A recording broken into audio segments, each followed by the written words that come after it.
replacing a Gbe2c Ethernet Blade Switch for HP cClass. This is the quick up instructions, so don't get confused, guys. This is hot swappable device, although you need to have a backup of your configurations.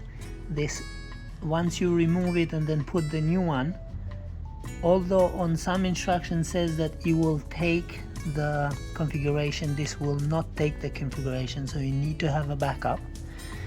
And to replace it, as for hardware replacement, it's easy. So it just has the pin right here, as you can see it here on the instructions. So you just pull it a little bit on the side and then grab the lever, bring it out, and you will bring out your switch, and then push the other one in, and that's it. That's how it's done.